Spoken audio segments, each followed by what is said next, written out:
प्रधानमन्त्रिणा नरेन्द्र मोदिना देशे कोरोना संक्रमणस्य स्थितौ सूच्यौषधाभियाने राज्यानां राज्यपालैः सह विहितः संवादः आरटीपीसीआर इति परीक्षणेषु अवधानाय अपि कथितम्।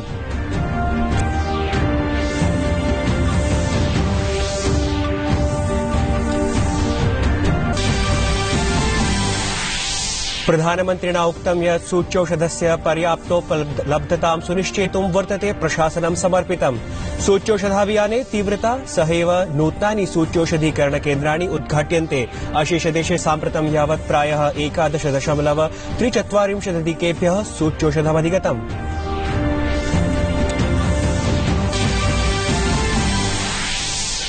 कोरोना संक्रमणम् अभिलक्ष्य मोदी प्रशासनेन केन्द्रीय माध्यमिक शिक्षा परिषदः 10वीं कक्षायाः परीक्षा निरसनाय निर्णयः स्वीकृतः। तत्रैव 12वीं कक्षायाः परीक्षाः स्थगनाय निर्णयः। नैके राज्याः परीक्षाः निरस्तीकृतवन्तः।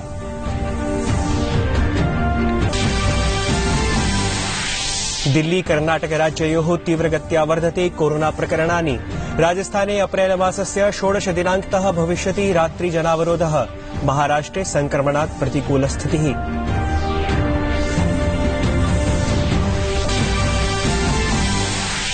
केन्द्र प्रशासनेन रेमडेसिविर इत्यस्य औषधस्य उत्पादनं वर्धनस्य निर्णयः अपि कृतः। केन्द्रीय स्वास्थ्यमन्त्रिणा डॉ हर्षवर्धनेन उक्तं यत् प्रशासनं सर्वेभ्यः राज्येभ्यः सूच्यौषधानि प्रददाति।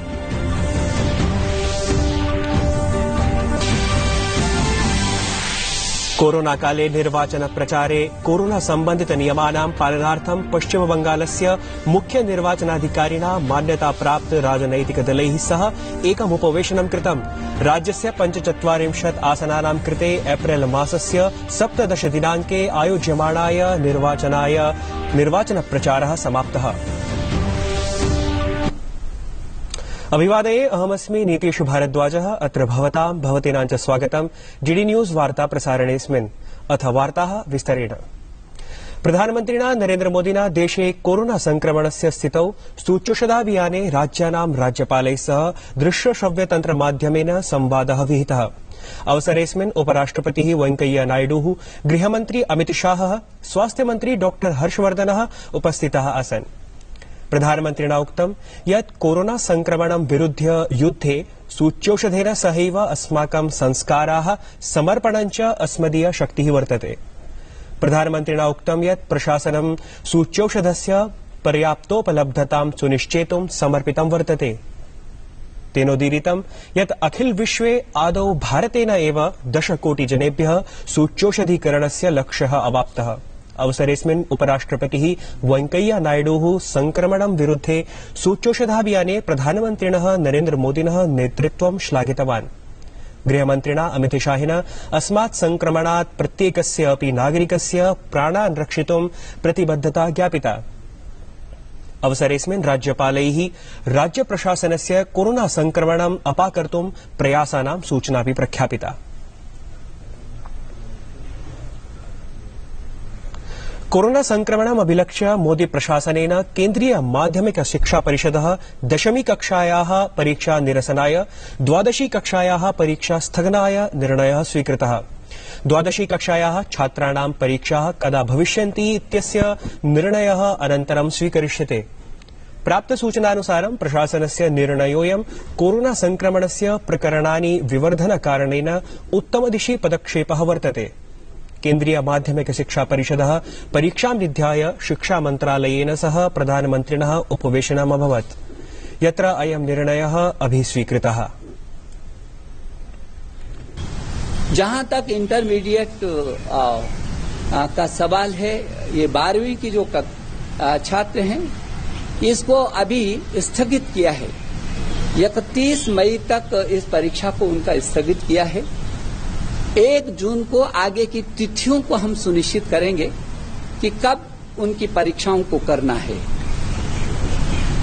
हमारी कोशिश है कि जब भी हम परीक्षाओं के लिए सीबीएसई तिथियों को सुनिश्चित करेगी तो 15 दिन का हम जरूर मौका छात्र छात्राओं को देंगे ताकि किसी प्रकार की उसमें भ्रम की स्थिति न बनी रहे।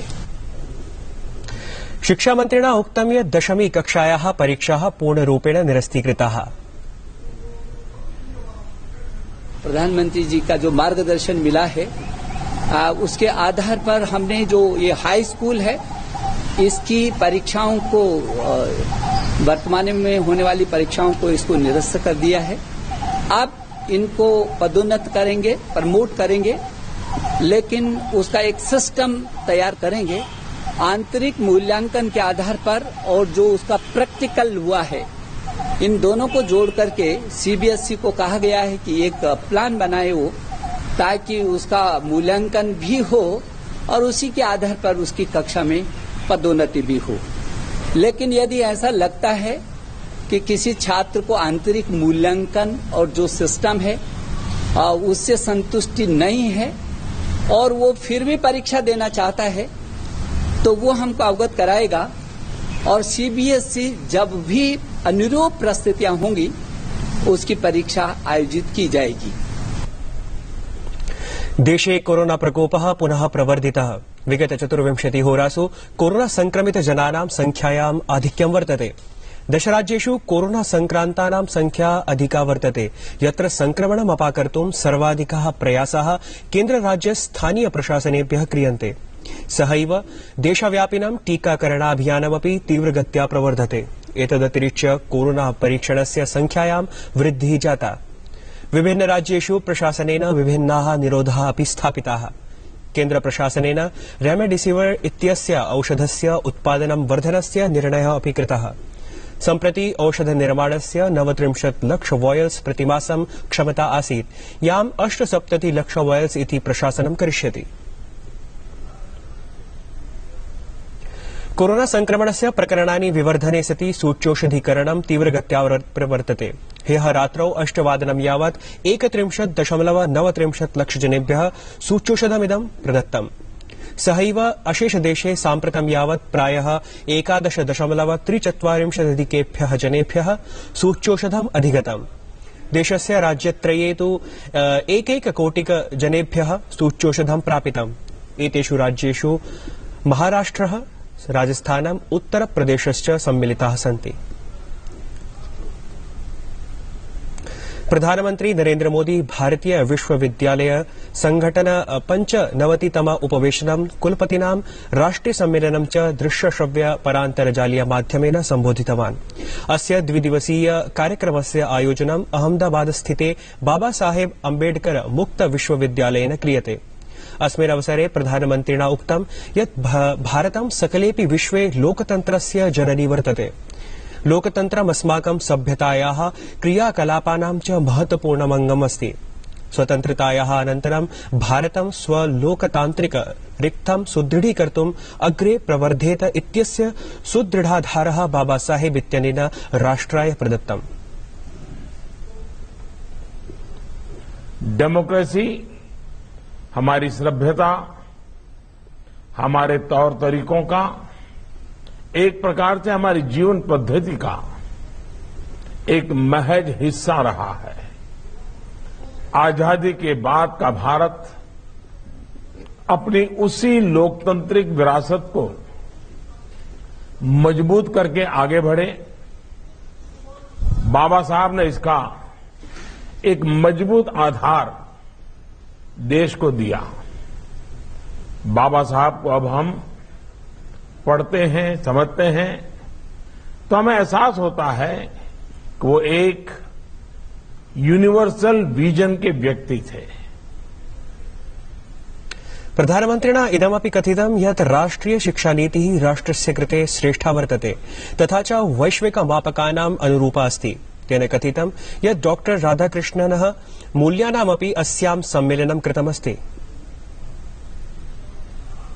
नेशनल एजुकेशन पॉलिसी एक फ्यूचरिस्टिक पॉलिसी है, ग्लोबल पैरामीटर्स की पॉलिसी है। आप सभी विद्वज्जन नेशनल एजुकेशन पॉलिसी की बारीकियों से परिचित हैं। डॉक्टर राधाकृष्णन जी ने एजुकेशन के जिन पर्पज की बात कही थी वही इस पॉलिसी के कोर में दिखता है। तेन इदमपि उद्घुष्टं यत् विश्वं भारतं भविष्यस्य केन्द्ररूपे पश्यति। आज दुनिया में भारत फ्यूचर सेंटर के रूप में देखा जा रहा है। इन जरूरतों को पूरा करने के लिए देश लगातार बड़े कदम भी उठा रहा है। देश के 3 बड़े शहरों में इंडियन इंस्टीट्यूट ऑफ स्किल्स की स्थापना की जा रही है। भारतीय संविधानस्य शिल्पकार भारतरत्न बाबा साहेब भीमराव अम्बेडकरस्य 30अधिकैकशततमं जन्मदिवसमुपलक्ष्य राष्ट्रियानुसूचित जात्यायोगेन राजधान्यां दिल्ल्याम् आवेदन प्रबन्धन द्वारकस्य आरम्भः कृतः। नेशनल मीडिया सेंटर इत्यस्मिन् स्थले पोर्टल इत्यस्य द्वारकस्य उद्घाटन समारोहे केन्द्रीय विधि न्याय सूचना प्रौद्योगिकी मन्त्रिणा रविशंकर प्रसादेन उक्तं यत् डिजिटल इंडिया इत्यस्य अभियानस्य माध्यमेन जनाः न्यायं प्रापेयुः इत्यस्य कृते तेषां मन्त्रालयः पूर्णरूपेण साहाय्यं करिष्यति। डिजिटल इंडिया आज देश के लोगों को सशक्त कर रहा है। आपने बहुत अच्छा किया कि आपने सीएससी को चुना है। सीएससी के माध्यम से जो बच्चों ने काम किया है पिछले 5-6 वर्षों में, तो आपके इस पोर्टल को बहुत सफलता मिलेगी। तो मैं अपने विभाग को निर्देश दूंगा कि इन लोगों को पूरा सहयोग किया जाए।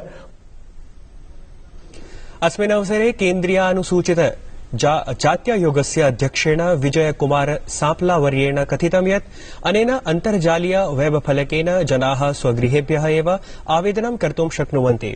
जनाः अनेन समस्यानां समयानुरूपं समाधानं प्राप्स्यन्ति।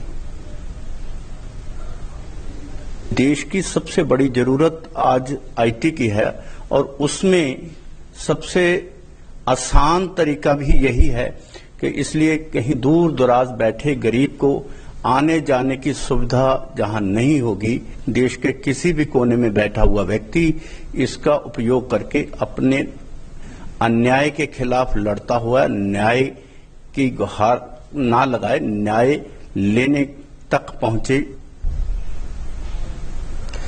कोरोना काले निर्वाचन प्रचारे कोरोना संबंधित नियमानां पालनार्थं पश्चिम बंगालस्य मुख्य निर्वाचनाधिकारिणा मान्यता प्राप्त राजनैतिक दलैः सह एकम् उपवेशनं कृतम्। मुख्य निर्वाचनाधिकारिणा उक्तं यत् अस्य उपवेशनस्य उद्देश्यमस्ति यत् पश्चिम बंगाले अन्य चतुश्चरणानां निर्वाचन प्रचाराय कोविड-19 सम्बद्ध नियमानां पालनं सम्यक् रूपेण भवेत् इति अस्ति। उपवेशने सर्वेभ्यः राजनीतिक दलेभ्यः निर्वाचन प्रचार सम्बद्धाः आवश्यक निर्देशाः प्रदत्ताः।